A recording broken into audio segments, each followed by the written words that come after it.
Sir आपसे जानना चाहते हैं, अभी दिल्ली के आप रहने वाले हैं, दिल्ली में जो अभी पूरा मामला चल रहा है इस शराब घोटाले को लेकर के, एक दिल्ली वासी होने के नाते कैसे देखते हैं?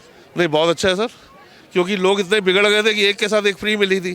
बल्कि यहाँ तो शराब बंद ही कर देनी चाहिए, क्योंकि लोग इसके हैबिचुअल होते जा रहे थे। जब आपको सस्ती चीज़ मिलेगी तो आप ज़्यादा कंज्यूम करेंगे। तो प्लीज़ इसको तो ड्राई एरिया घोषित कर दीजिए। That's good for us.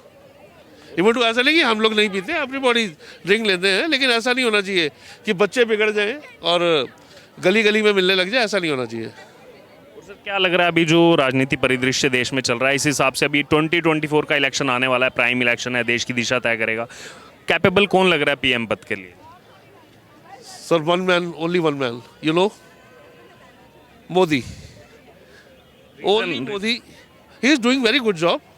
You look everywhere, किसी भी चैनल पर देखिए, आप देखिए कैसे हमारी चारों तरफ वाह वाह हो रही है। और कितना आप काम देख ही रहे हैं। Central Vista very good. आज से 10 साल पहले यहाँ कुछ भी नहीं था, but right now you look in the surrounding area everywhere in Delhi, the beautiful Delhi, even to India, not in Delhi, everywhere. In UP there was lot of crime there, but right now nothing is there, zero crime. Okay, thank you. आपका क्या नाम है? राजेंद्र गाडेकर, कहाँ के रहने वाले? मुंबई। मुंबई। आवाज़ से पहचान लिया। सर मुंबई से क्या आवाज़ है 2024 के लिए?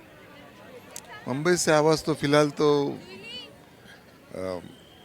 लेकिन बदल होना चाहिए ऐसा लगता है।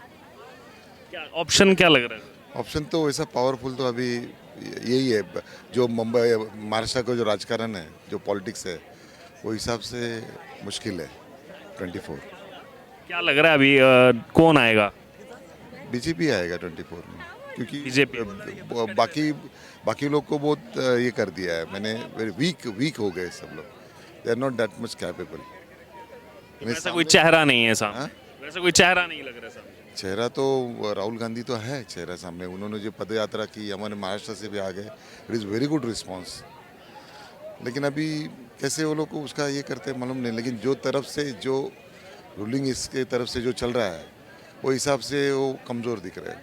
बट अगर भारत जोड़ो यात्रा की बात की जाए, उसका वो जो रिफ्लेक्ट होना चाहिए था, जिस हिसाब से मेहनत की, वो गुजरात इलेक्शन हो या त्रिपुरा, मेघालय, नागालैंड, कहीं उसका सर रिफ्लेक्ट नहीं होता, कि उल्टा उनका वोट शेयर कम होता जा रहा है। भारत जोड़ो यात्रा बहुत अच्छा ये था उनका, यानी राहुल गांधी का really saluting. I also plan to join that Nanded, but because of some reason नहीं ज्वाइन कर पाया। और उसका रिफ्लेक्शन में लोगों में है, लोगों में उसका, उनके लिए बदलाव चाहते हैं, लेकिन वो उसका इनकैशमेंट नहीं हो रहा है उसका। आप बोल रहे हैं वैसे कनेक्शन नहीं बन पा रहा। ना, वो मेरे मतलब इसमें। जी सर, आप कहाँ के रहने वाले हैं संजय यादव? कोलकाता। कोलकाता, पश्चिम बंगाल के रहने? जी जी जी। सर कोलकाता, पश्चिम बंगाल से तो ममता बनर्जी तैयारी कर रहे हैं 2024 में प्रधानमंत्री बनने के लिए। जी जी बिल्कुल तैयारी कर रही क्या है। लग रहा है लेकिन आपको कौन बन पाए? उम्मीद तो कम है। उम्मीद कम है। फिर कौन लग रहा है जो कैपेबल है? बीजेपी से कोई होगा इस बार। बीजेपी से ही होगा? जी। ऐसा क्यों, क्या कारण है इसके? बहुत सारा कारण, बेरोजगारी, जॉब नहीं है। इधर आके दिल्ली में मेरे को जॉब करना पड़ रहा। काफ़ी आप दिल्ली में रह रहे हैं? जी। आपका क्या नाम? संदीप। महाराष्ट्र? हाँ, महाराष्ट्र, मुंबई। मुंबई से। क्या कहना चाहेंगे अभी पॉलिटिक्स जो इस समय देश में चल रही है, कौन कैपेबल है जो संभाल? एक कोई भी पर्सन लेके हम नहीं चल सकते, क्योंकि ये प्रेसिडेंशियल इलेक्शन नहीं है। यहाँ पे पार्लियामेंट्री इलेक्शन हो रही है, जहाँ पे संसद में एक एमपी चुना जाता है, और एमपी चुनने के बाद वो एमपी एक प्राइम मिनिस्टर को सिलेक्ट करता है। ये अपना सिचुएशन है, कॉन्स्टिट्यूशन अपना, मतलब अपनी कंपोजिशन वैसी है। ना ही कि अमेरिका जैसा या यूएसए जैसा का अपना पोजीशन है या कंपोजिशन है, कि कोई एक आदमी है, एक फेस। और एक बहुत ज़रूरी चीज़ है कि इस लोकशाही में विरोधी पक्ष होना या मौजूद होना बहुत ज़रूरी है, और वो स्ट्रांग होना बहुत ज़रूरी है। फिलहाल वो दिखाई नहीं देता, इसलिए हमें एक नाम सामने दिखाई दे रहा है। लेकिन अगर विरोधी और अपोजिट पार्टी अगर बहुत स्ट्रांग हो जाए और अपोजिट, लेकिन अभी फ़िलहाल बहुत से ऐसी पावर्स है जिनको लेके हम उनको दबा के सब, ये अच्छा नहीं हो रहा है, ऐसा मुझे लग रहा है। इस समय अगर बात की जाए देश के राजनीतिक परिदृश्य की, तो जहां एक तरफ राहुल गांधी के बयान जो लगातार विवादों में दिखाई दे रहे हैं, तो वहीं दूसरी तरफ भारतीय जनता पार्टी की सांसद भोपाल से आने वाली साध्वी प्रज्ञा सिंह ठाकुर ने इसी मामले में राहुल गांधी के लिए बड़े बयान दिए हैं और निशाना साधते हुए कहा है कि राहुल गांधी को देश से निकाल देना चाहिए। इस समय हम मौजूद हैं इंडिया गेट के पास कर्तव्य पथ पर और यहाँ जो पूरे देश भर की जनता घूमने आई है, आइए हम उनसे बात करेंगे कि उनका क्या कहना है इस समय देश में जो राजनीतिक परिदृश्य चल रहा है उसको लेकर के, वो क्या सोच विचार रखते हैं और आने वाले समय में जो है किसको जो है पीएम पद के लिए देख रहे हैं। सर क्या नाम है आपका? रंजन, कहाँ के रहने वाले हैं? पटना। पटना, बिहार के रहने वाले हैं। सर बिहार तो चर्चा का विषय बना हुआ है लालू यादव को लेकर के। हाँ सर। पूरा अभी उनका वो नौकरी के बदले जमीन 600 करोड़ का घोटाला सामने आ रहा है।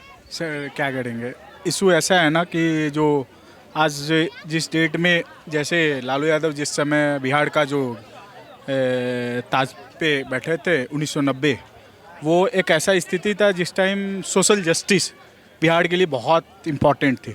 उसको उन्होंने स्थापित किया बिहार में, और उसके साथ साथ उन्होंने एक इक्वालिटी का जो समानता का जो अधिकार लोगों के अंदर स्थापित किया। उसी का तो दोष है बस लोगों को, जो लोगों को इस चीज़ को पसंद नहीं आ रहे हैं ना, वही उनको आज थोड़े से मतलब अपने जो राजनीतिक मतभेदता के कारण लालू यादव वैसे चीज़ों को कभी एक्सेप्ट नहीं करते हैं। जो मान लीजिए कि आज के डेट में जैसे बीजेपी की जो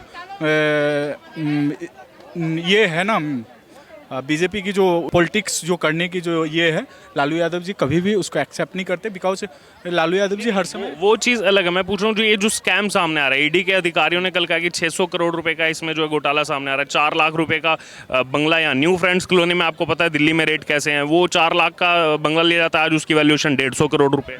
सर एक बात बताऊँ आपको, सिर्फ भ्रष्टाचार से विपक्ष के पास तो नहीं है ना, इस चीज़ को आप मानते हैं कि नहीं मानते? बिल्कुल बिल्कुल, विपक्ष सिर्फ भ्रष्टाचार ही नहीं होता है ना, जो है वो सामने आ रहे हैं, यानी कि उनको नहीं सर, बस बात इस चीज़ को आप पहले बताइए ना, भ्रष्टाचारी सिर्फ विपक्ष नहीं होता है ना सर। है वो अंदर सर बहुत सारे लोग जो सत्ता पक्ष में हैं, बहुत सारे वैसे नेता जो लोग जिनके ऊपर अभी आपका देखिए ना वीडियोज, अभी 440 लाख का जो अभी ये घूस लेते हुए पकड़ा है बीजेपी का नेता, उनके घर पे 6 करोड़ रुपया फिर पकड़ाया।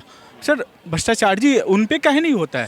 जांच उन पे भी तो होना चाहिए ना। सत्ता पक्ष में भी बहुत सारे भ्रष्टाचार जो का उत्भेदन होता है। उस कश्मीर में भी आज 2 बीजेपी नेताओं के घर के कनेक्शन काटे गए हैं, तो एक्शन वहाँ भी हो रहा है। सर वो दिखावेगा एक्शन, वो जो वो एक्शन हुआ तो वो दिखावेगा होगा। सर हाँ, वो जो जिस टाइप से लालू बीजेपी ने, मतलब बीजेपी जी क्लीन चिट लेके आए ना, फिर भी उनको लगातार परेशान केस में लगातार परेशान करने का एक जो मतलब पॉलिटिकली हरास्ट करने का उनके पे जो इनको है कि जो आज 2025 में 24 में जो लोकसभा चुनाव है ना, बस उसके मद्देनज़र इनको परेशान करके चुनाव से दूर रखा जाए, समझे ना। क्योंकि लालू यादव बिहार में एक वैसे पोजीशन का लीडर है ना, जो मतलब इफेक्ट है इनकी वोटिंग प्रतिशत और इनका जो इफेक्ट है ना, वो बिहार में बहुत ज़्यादा है। बिल्कुल, देखिए एक तरफ है कि वोटिंग परसेंटेज, दूसरी तरफ है जो भ्रष्टाचार, पहले चारा घोटाले में अंदर गए थे, अब इसमें सिर्फ लालू यादव अंदर नहीं है, और भी इनके परिवार के बहुत से लोग संलिप्त हैं इसमें। सर चारे घोटाले में इनको मिला क्या?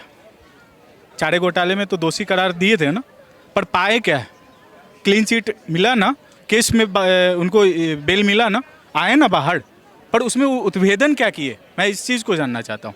वो बेल पर बारह है, मेरा पर तो उत्भेदन होना चाहिए ना, जो घोटाले हुए उसको आप सामने लाकर दिखाए ना लोगों को। वही उसी घोटाले को लेकर सवाल चल रहा है जो 600 करोड़ रुपया का चलाते हो यूपी में बुलडोजर चलाता है, प्रशासन चलाता। हाँ प्रशासन चलाती है, सरकार के इशारे पे चलाती है ना। तो वैसे लालू यादव के जो भी घोटाले का उत्भेदन करते हो आप उस पर चला के दिखाओ ना, तभी ना जानेंगे कि घोटाले होते हैं। कार किसकी है यहाँ पर बिहार?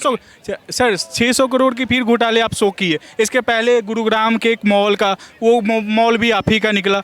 इसके पहले भी आप कितने स्कैम्स को दिखा चुके, लालू तेजस्वी लगातार। सर आपने कहा बुलडोजर वहाँ चलना चाहिए, बिहार में नीतीश कुमार की सरकार है, मांग कीजिए उनसे कि बुलडोजर चलेगी। सर बुलडोजर नीति बिहार में नहीं चलेगा। बुलडोजर नीति जो होता है ना सर, सरकार की अपनी एक लोकतांत्रिक व्यवस्था है, संविधान के अनुसार कानूनी कार्रवाई होती है, और वो उसका मैं कभी भी जगह नहीं देता हूँ। बुलडोजर चलना वो एक नीति के अनुसार चलना चाहिए, ऐसे नहीं कि आप किसी पे भी बिना उसके चीज़ों को नोटिस किए हुए, बिना आप रियल चीज़ों को जब तक आप लोगों को नहीं शो करते और बुलडोजर चला देना, ये चीज़ कहीं भी आप मांग कर रहे थे, अभी आप कह रहे हैं नहीं चलना चाहिए, जैसे नीतीश कुमार पे बात आई।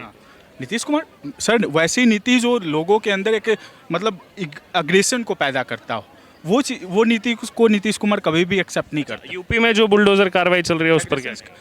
सर चलना चाहिए, मैं उस चीज़ों को कभी ये नहीं करता। जो गलत है उसको गलत बोले, गलत करेगा उसके साथ कानूनी कार्रवाई कानून के हिसाब से करना चाहिए। मैं उसका बात करता हूँ। और लालू यादव जी तो मतलब लालू यादव जी को परेशान करना बस एक चुनावी यादव को परेशान कर बस लालू यादव जी को परेशान किया जा रहा है क्योंकि जितना भ्रष्टाचार जी आप बीजेपी में जो भी बहुत सारे भ्रष्टाचारी मैं बताऊं, ये आपका एनसीपी का नेता एमपी में ये महाराष्ट्र एनसीपी का नेता बयान दिए हैं। अब मेरे पास उसका भी बयान का ये वो बयान दिए थे कि मैं आज चैन का नींद सोता हूँ क्योंकि मैं बीजेपी में शामिल हो गया हूँ। उसके पहले वो चैन के नींद नहीं सोते थे, पता है क्यों? बस जांच का डर। तो भ्रष्टाचारी को आप अपने अंदर लेके कैसे वाइट वॉश कर देते हैं? अब वॉशिंग मशीन है क्या? नहीं, मैंने आपको उसके बारे में पहले भी बताया कि जम्मू कश्मीर में भी NCP, action और दूसरी एक सेकंड अरे सुन लीजिए ना, मेरी भी सुन लीजिए। जो आपने कहा ये एग्रेशन और वो सब, उसमें एक कमेंट करके मैं बात को ख़त्म करूंगा। उत्तर प्रदेश में ये जो उमेश पाल हत्याकांड हुआ है, इसमें जो एक शार्प शूटर शामिल थे वो 2005 में जो राजू पाल हत्याकांड हुआ था ना, वो उसमें भी शामिल थे। वो उस सुनिए सुन लीजिए ना ध्यान से एक बार, उसमें भी शामिल थे। उस हत्याकांड को उन्होंने अंजाम दिया था अतीक अहमद के कहने पर। इसी जिस कानून की आप बात कर रहे हैं इसका सब सम्मान करते हैं, लेकिन जमानत मिली, बाहर आए और अब उमेश पाल को भी उन्होंने मारा है। मैं सर एक्साइडली स्टोरी मैं उसका नहीं जानता हूँ क्योंकि मैं वहाँ का वासी नहीं हूँ। और रह गई बात जो भी लोग कानून को उल्लंघन करेंगे उन पे अगर वो कानून का उल्लंघन करते उनको सजा मिलनी चाहिए। मेरा बस कहने का यही आपको मोटो था। एक मैं बात खत्म कर रहा हूँ। मेरा कहने का ये मोटो था कि जिनको हम अपराध के बाद जिनको हम इतना स्पेस देते हैं, उनको पूरा मौका देते हैं, हत्याकांड में अंजाम देने के बावजूद जमानत पर वो बाहर खुले घूम सके, वो दोबारा से हत्याकांड को अंजाम देते हैं। तो ऐसों पर क्या यहाँ पर कार्रवाई करना ज़रूरी है या नहीं ज़रूरी है? हाँ या ना में एक लास्ट आंसर। मैं कार्रवाई तो करने के लिए मना नहीं कर सकता हूँ सर। ये देश बिना कार्रवाई का अगर अपराध बढ़ेगा तो देश कैसे चलेगा? अपराध पे तो कार्रवाई होनी चाहिए ना। मैं इस चीज़ को कैसे अनएक्सेप्टेड कर सकता हूँ? अपराध पे कार्रवाई होनी चाहिए, ठीक है, और मैं इस चीज़ को एक्सेप्ट करता हूँ। अगर अपराधी है तो उस पर कार्रवाई होना चाहिए, बस सीधा।